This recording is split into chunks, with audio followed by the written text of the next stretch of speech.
बोटाच्या एका स्पर्शाने संबंध जगातील घडामोडी व दिग्गजांच्या प्रतिक्रिया पाहण्यासाठी राजमुद्रा न्यूज लाईव्ह हे ॲप डाउनलोड करा आणि आमच्या चॅनलला सबस्क्राईब करा.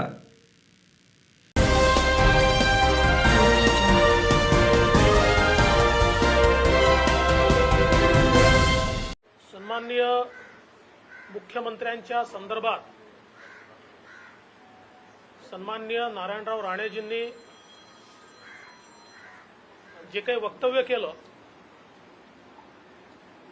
त्यातनं एक मोठा वाद उभा राहिलाय. खरं तर माझं मत असं आहे की बोलण्याच्या भरात कदाचित राणेसाहेब ते वाक्य बोलले असतील, पण तसं वाक्य वापरण्याचं त्यांच्या मनात असेल असं मला वाटत नाही. तथापि मुख्यमंत्री पद हे एक महत्त्वाचं पद आहे आणि त्यामुळे त्या पदाबद्दल बोलत असताना किंवा त्या पदावरच्या व्यक्तीबद्दल बोलत असताना संयम बाळगणं हे आवश्यक आहे असं आमचं मत आहे. वस्तुतः महाराष्ट्राचे मुख्यमंत्री स्वातंत्र्याचा अमृत महोत्सव विसरतात. यामुळे एखाद वेळेस कोणाच्या मनामध्ये संताप तयार होऊ शकतो,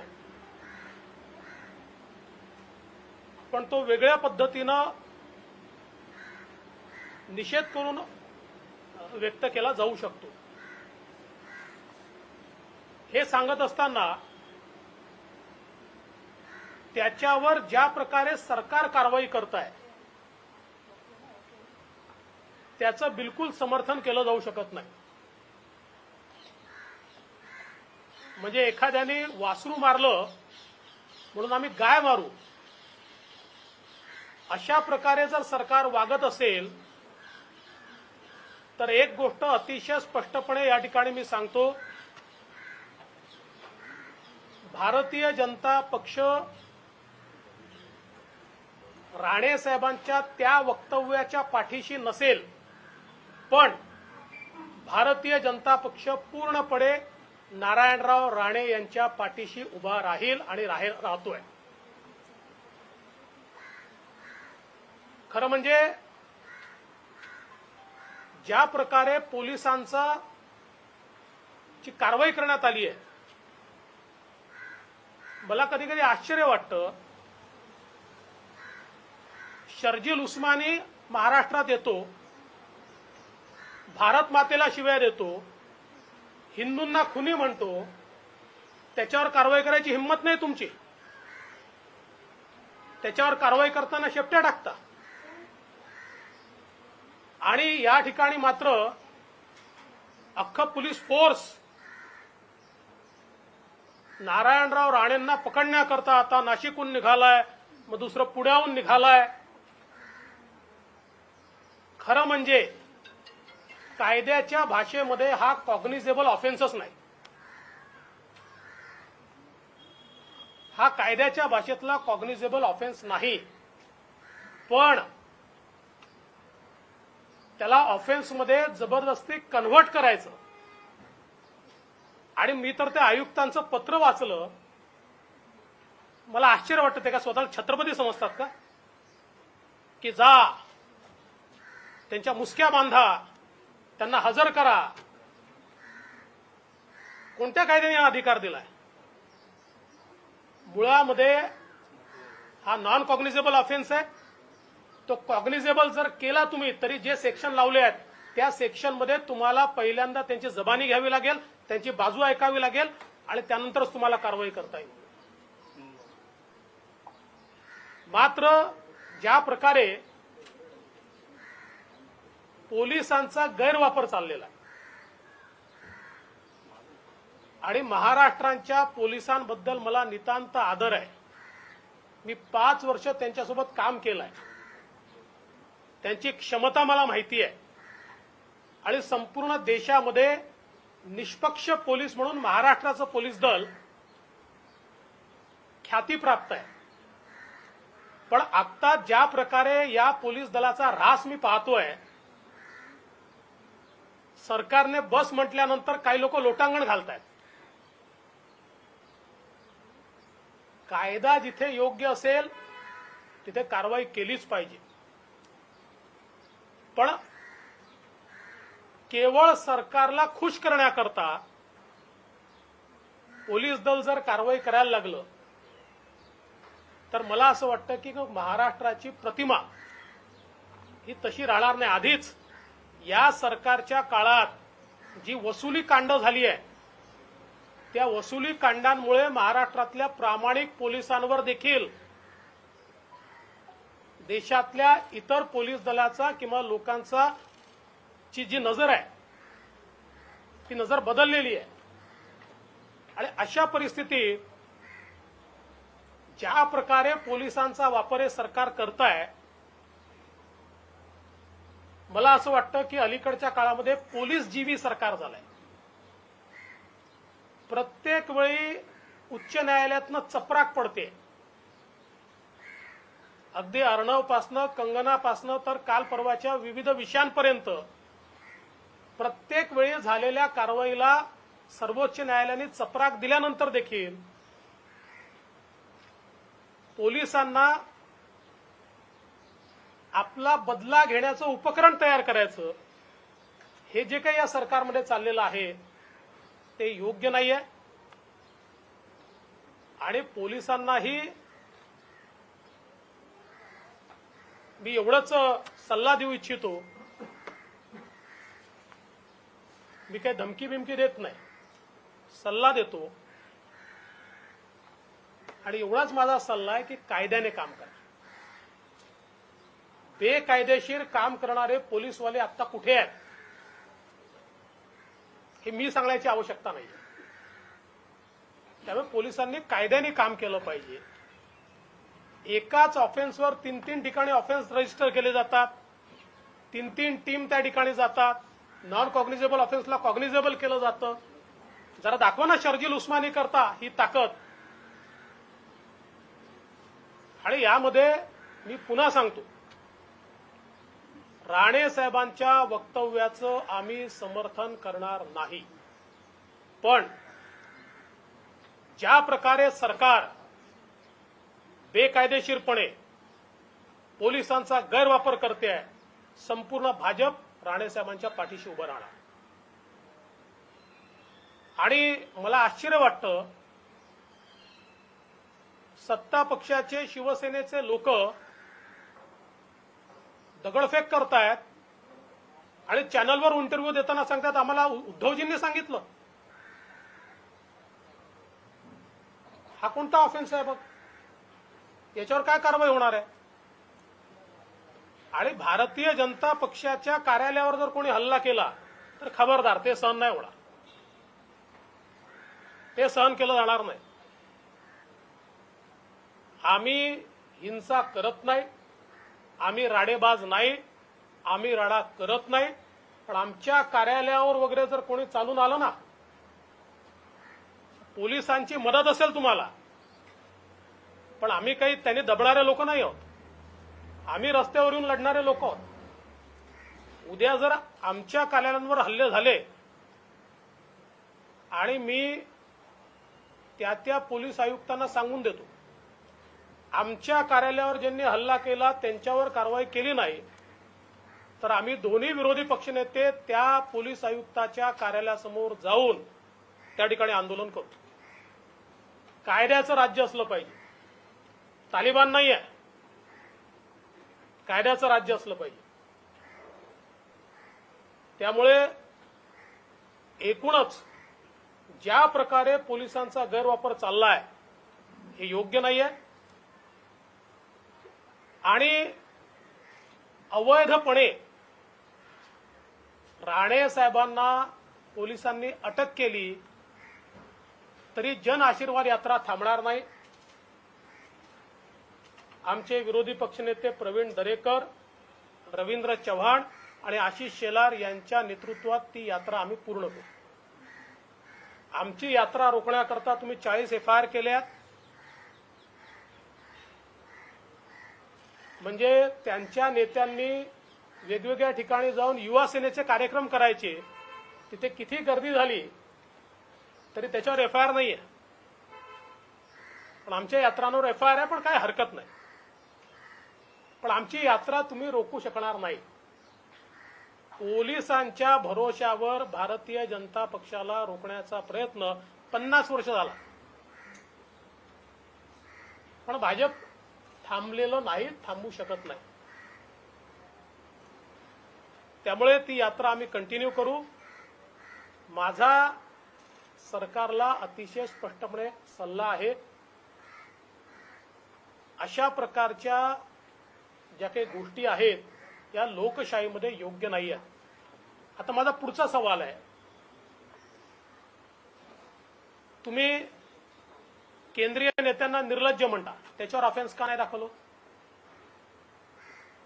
तुम्ही लाथा घाला म्हणता, त्याच्यावर ऑफेन्स का नाही दाखवलं? कोणी चौकीदार चोर आहे म्हणतं, त्याच्यावर ऑफेन्स का नाही दाखवलं? ही जी काही दुटप्पी भूमिका आहे ना, ही योग्य नाही आहे. भूमिका एक राहिली पाहिजे.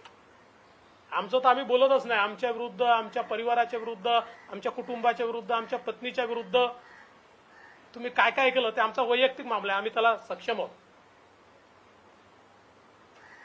त्यामुळे तो माझा प्रश्नच नाही आहे. पण केवळ एवढंच सांगतो की दुटप्पी भूमिका असू नये, भूमिका एक असली पाहिजे. पुन्हा एकदा या ठिकाणी जी काही कारवाई चाललेली आहे ती कारवाई अयोग्य आहे असं स्पष्टपणे या ठिकाणी मी सांगतो.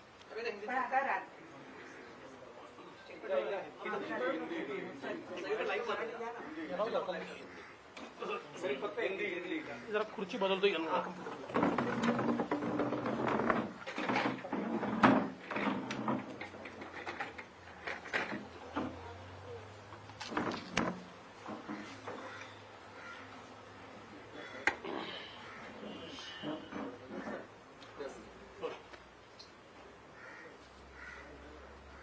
केंद्रीय मंत्री श्री नारायण रावजी राणे,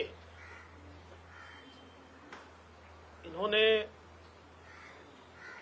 मुख्यमंत्री जी के बारे में जो टिप्पणी की, हम उसका समर्थन नहीं करते. मुख्यमंत्री जी को भारत की स्वतंत्रता का अमृत महोत्सवी वर्ष याद नहीं रहा, इसके लिए किसी व्यक्ति को गुस्सा आ सकता है, वो स्वाभाविक भी है. किंतु उस गुस्से को व्यक्त करने के अपने तरीके होते हैं, उन तरीकों से ही उसको व्यक्त किया जाना चाहिए. किंतु इस वक्तव्य के बाद जिस प्रकार से पुलिस का राज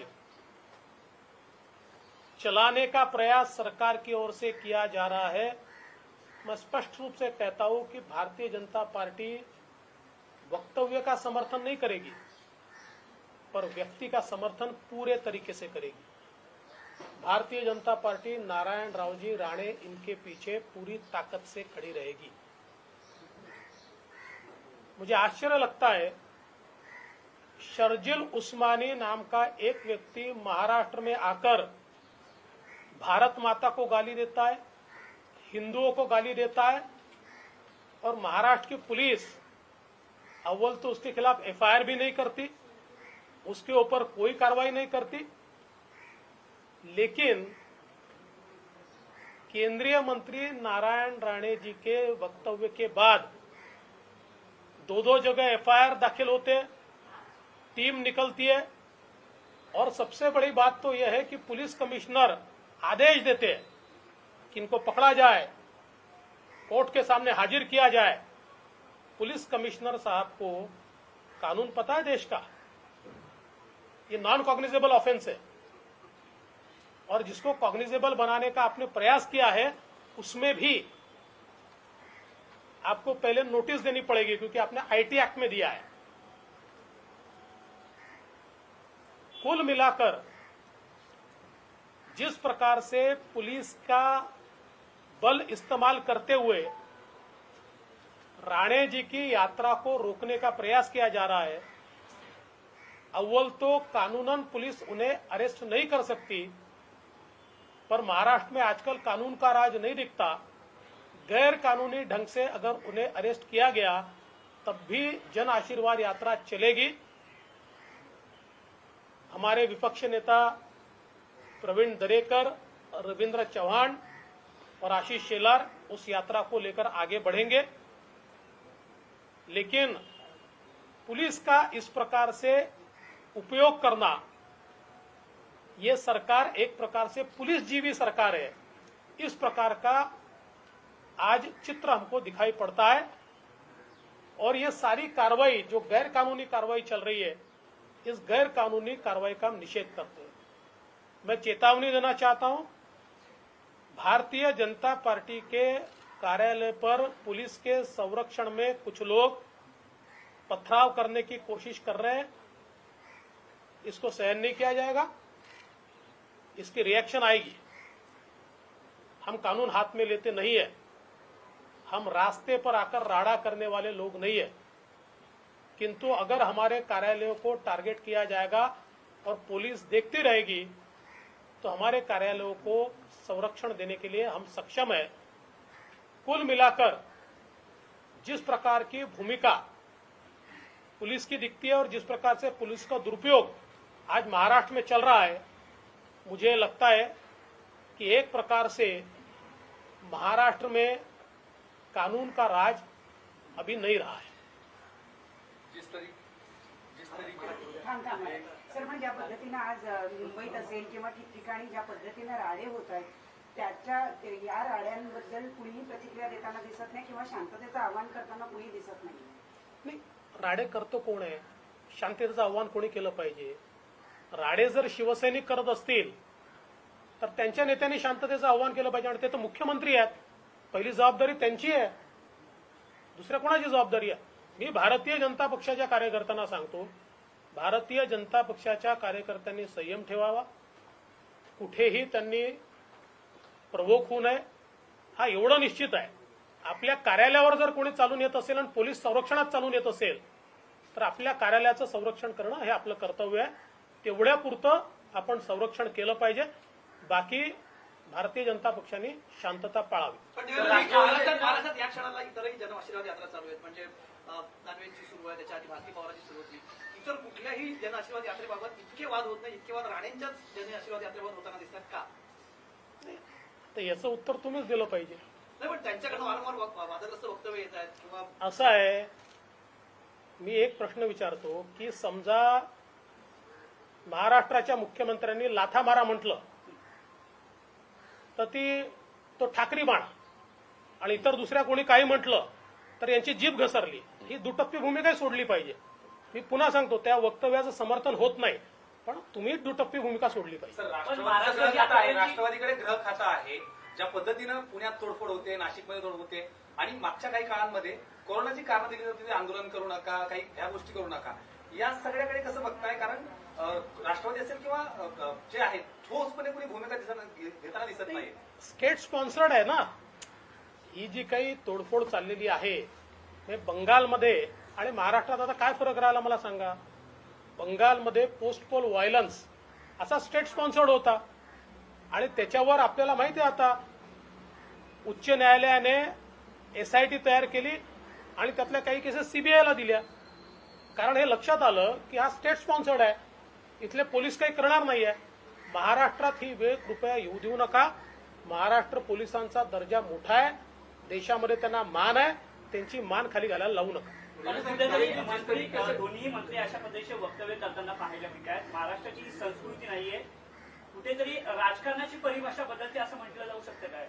नाही, हे मला मान्य आहे की महाराष्ट्राची संस्कृती पाळली गेली पाहिजे, ती मंत्र्यांनी पाळली पाहिजे, ती मुख्यमंत्र्यांनी पाळली पाहिजे, ती केंद्रीय मंत्र्यांनी पाळली पाहिजे, ती आम्ही सगळ्यांनीच पाळली पाहिजे. म्हणून मी पुन्हा पुन्हा वारंवार सांगितलं की वक्तव्याचं समर्थन केलं जाऊ शकत नाही. जिस तरीके से राणे के घर के बाहर तक सुरक्षा होने के बाद भी शिवसैनिक पहुंचे और वहां पे लाठी चार्ज हुआ और हंगामा हुआ, उसे कैसे देखते? भैया देखिए, हिंदी में कहावत है, सैया भय कोतवाल तो डर काहे का। तो अभी सैया ही कोतवाल है ना, तो ऐसी चीजें होगी, लेकिन उससे हम तो डरने वाले लोग नहीं है। बंगाल जैसा क्या स्पॉन्सर्ड इस तरीके की violence? देखिए, बिल्कुल जिस प्रकार की परिस्थिति दिखाई पड़ती है बंगाल में, इसी प्रकार से स्टेट स्पॉन्सर्ड घटनाएं हुई। उच्च न्यायालय ने एसआईटी भी तैयार की और सीबीआई को भी तैनात किया। मैं ईश्वर से प्रार्थना करता हूं कि महाराष्ट्र में बंगाल जैसी स्थिति न आए, और इसकी जिम्मेदारी सरकार की है। आमच्यावर लाठीचार्ज केला गेला, आमच्यावर दगडफेक केली गेली। राणेंच्या घराच्या जवळ पोलिसांनी आमच्यावर लाठीचार्ज केला आणि आमच्यावर दगडफेक करण्यात आली, असं वरुण सरदेसाई म्हणतात। असं आहे, खरं म्हणजे नोटंकी काय असते हे आज आम्हाला पाहायला मिळत आहे। सगळं ठरवून चाललेलं आहे, तू मार मी रडतो, अशा प्रकारची अवस्था आहे। सर, जयंत पाटील कुठेतरी असं म्हणतायत की नारायण राणे यांची केंद्रीय मंत्रीपदी निवड ही भाजपची कुठेतरी चूक ठरते। मग ती नरेंद्र मोदी असतील किंवा स्वतः देवेंद्र फडणवीस असतील, त्यांनी यावर खरंच विचार करायला हवा।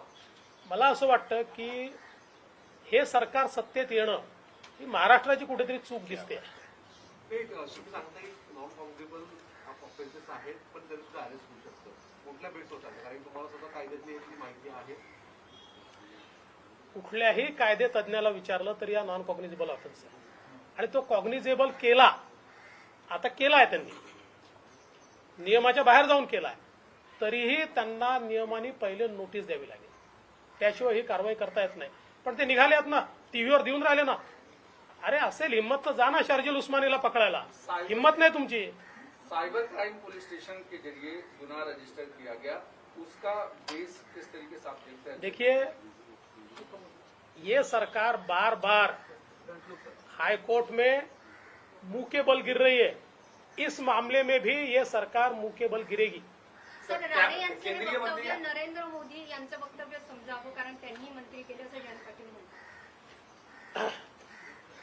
मला असं वाटतं की जयंत पाटलांना मी आतापर्यंत विद्वान समजत होतो, पण आता त्याची तपासणी करण्याची वेळ जयंतराव येऊ देऊ नका। नारायण राणेंच्या वक्तव्यामुळे मुंबई महापालिकेच्या निवडणुका आहेत, मराठी माणूस याकडे कशा पद्धतीने पाहिजे आणि त्यातही भाजपला याचा फटका बसेल? नारायण राणे अमराठी आहेत का? केंद्रीय मंत्री आहेत, हा सगळा गोंधळ इथं सुरू आहे आणि मोदींच्या कॅबिनेट मधल्या एका मंत्र्यावर अशा पद्धतीने हे, तुम्ही याबद्दल काही केंद्राला पाठपुरावा केला आहे का? त्यांच्याकडून काही विचारणा झाली आहे का? कारण हे प्रकरण अटक झाली तर काही विचारणा झालेली नाही, मी देखील कळवलेलं नाही। आम्ही इतके कच्चे लोक नाही। असं आहे, जे योग्य असेल त्याला योग्य म्हणू, अयोग्य असेल त्याच्यावर संघर्ष करू। जी जनआशीर्वाद यात्रा निघाली होती त्याचा मूळ फोकस होता की मोदी सरकारने केलेली कामं लोकांपर्यंत पोहोचवण्याची। आता हा फोकस कुठेतरी शिफ्ट झाला असं वाटतंय का? फोकस शिफ्ट होत नाही। काय असतं की पॉझिटिव्ह न्यूज ही न्यूज नसते, निगेटिव्ह न्यूज ती न्यूज असते, त्यामुळे त्याच्याकडे जास्त लक्ष दिलं जातं। बाकी त्याचा फोकस तोच राहणार है, कालही फोकस तोच होता, आजही फोकस तोच है। सर, राणे जी के वक्तव्य के कारण क्या भाजपा को आगामी बीएमसी चुनाव में नुकसान होगा? क्या वो बैकफायर करेगा उनका स्टेटमेंट जो भी? अरे भाई, नुकसान होगा इस बात से, और शिवसेना और कांग्रेस और राष्ट्रवादी कांग्रेस को होगा कि महाराष्ट्र में शर्जील उस्मानी आकर हिंदुओं को गाली देता है और उसको संरक्षण वो देते हैं, उसकी रक्षा वो करते हैं, इसका नुकसान उनको होगा। ताज्या घडामोडी पाहण्यासाठी राजमुद्रा न्यूज लाईव्हला सबस्क्राईब करा, बेल आयकॉन